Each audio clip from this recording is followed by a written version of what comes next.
જંબુસર તાલુકાના કાવી ગામના કમલેશ્વર મહાદેવની પૌરાણિક ગાથા। જંબુસરથી 26 કિલોમીટરના અંતરે આવેલ કાવી ગામ અતિ પુરાણું છે। પ્રાચીન સમયમાં અહીં કપિલ મુનિ થઈ ગયા, તેથી કપિલ ક્ષેત્ર કહેવાયું। કાવીનો ઉલ્લેખ કંકાવટી નગરી તરીકે થાય છે। ગુજરાતમાં જ્યારે દરિયાઈ વહાણવટે 16 કાળે ખીલી ઉઠ્યું ત્યારે કાવીની ઓળખ કંઈ ઓર હતી। કાવી દુનિયાની ચાવી કહેવાતું કાવી ગામના કમલેશ્વર મહાદેવનો ઇતિહાસ જાણકારોના મત મુજબ શિવાલય આશરે 1000 વર્ષથી વધુ પુરાણું છે। તારકાસુરે કપિલ ક્ષેત્રમાં 2 શિવ મંદિરની સ્થાપના કરી હતી, તે પૈકીનું આ એક શિવાલય છે। કાવીના તળાવ કિનારે આવેલ પ્રાચીન કમલેશ્વર મહાદેવના મંદિરમાં અંદરના ભાગે એક ભોંયરું હતું, ત્યાંથી ખંભાત જવાતું હતું। ઉત્તરમાં કાશી, પશ્ચિમમાં પ્રાચી અને મધ્યમાં કાવી દેવી વિસ્તારનો અનેરો મહિમા છે।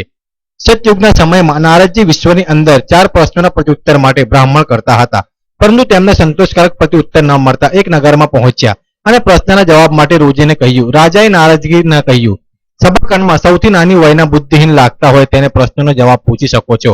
8 વર્ષના બાળકને ઊભા કરીને પ્રશ્ન પૂછતા સંતોષકારક જવાબ મળ્યા। આનાથી પ્રભાવિત થઈને નારદજીએ ચંદ બ્રાહ્મણોને ભૂમિદાન કરવા માટે બ્રાહ્મણો માંગ્યા, જે બ્રાહ્મણો લઈ આ વિસ્તારમાં ભૂમિદાન કર્યું। આનું પ્રમાણ સ્કંદ પુરાણમાં છે। હાલના કાવી ગામે એક અટકના બ્રાહ્મણો લાવ્યા, તેમને ધર્મ, યોગ વગેરેના જ્ઞાન માટે કપિલ મુનિ મૂક્યા, જેનાથી ધર્મનું જ્ઞાન મળ્યું। આ વિસ્તારનું નામ કલા પ્રદેશ રાખ્યું। પછી અપ્રમસ્ત થઈને કંકાવટી નગરી નામ થયું, જે હાલ કાવી તરીકે પ્રચલિત છે।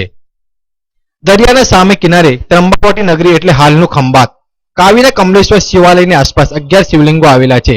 સ્કંદ પુરાણમાં પણ તેનો ઉલ્લેખ છે। કમલેશ્વર મહાદેવ મંદિરના ગર્ભગૃહમાં શિવલિંગની ઉપર દિવાલ પર મંદિરના રક્ષણ માટેનું યંત્ર કોતેલ છે। શ્રાવણ માસમાં રુદ્રાભિષેક થાય છે તથા શિવરાત્રિના દિને ભક્તો પૂજા દર્શન માટે ઉમટી પડે છે। બળેના દિવસે બ્રાહ્મણો ભેગા થઈ જનોની પૂજા વિધિ કરે છે। મંદિરના પટાંગણમાં કપિલ મુનિ સમાધિ તથા પગલાના દર્શન થાય છે। શિવલિંગના દર્શન પૂજાથી ભક્તોની દરેક મનોકામના પૂર્ણ થાય છે। ગત વર્ષોમાં કમલેશ્વર મહાદેવના શિવલિંગ સમક્ષ એક કપિરાજ આંસુ સુરતા અને ધ્યાન મુદ્રામાં બેઠેલા જોવા મળ્યા હતા। તે જોવા ભાવિકોની ભીડ જામી હતી। મંદિરની સેવા પૂજા માટે 2 ગોસ્વામી પરિવાર વર્ષોથી અહીંયા રહે છે। મંદિર જવા પાકા રસ્તાની સુવિધા પ્રાપ્ત થાય તેમ શિવ ભક્તો ઈચ્છી રહ્યા છે। કમલેશ્વર મહાદેવ આશરે 1200 વર્ષ પુરાણું છે।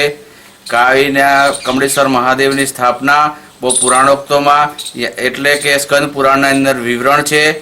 કાવી એ બીજું કાશી ગણાય છે। કાશીમાંનું જેટલું મહાત્મય છે એટલું અમારા કમલેશ્વર મહાદેવનું છે। કાશીની અંદર 11 રુદ્ર છે, એ જ 11 રુદ્ર અમારા કમલેશ્વર મહાદેવમાં છે। જે દાન પુણ્ય કે જે કરવા કાશીમાં મળે છે એ પુણ્ય દાન કરવાથી અમારા કાવીની અંદર પણ એટલું મળે છે। અમારા દિન પ્રતિદિન કાવીનો વિકાસ થતા પહેલા કાવી કંકાવટી નગરી હતું। કંકાવટી નગરી કરતા પહેલો કલા પ્રદેશ હતું। આ કલા પ્રદેશની અંદર કાવીની અંદર પહેલા બ્રાહ્મણોનો જ એકલા વસ્તી હતી, તેમાં બ્રાહ્મણોને ભૂમિદાન નારદજીએ કરેલું અને દરેક શાખના બ્રાહ્મણો અમારા કાવી કંકાવટી નગરીમાં હતા। જે કપિલ એની ઉપર જે ધર્મ અને કર્મકાંડ કરાવવા માટે જે વડવા મૂક્યા હતા તેમનું કપિલ મુનિ નામ હતું, જે અત્યારે પ્રચલિત છે।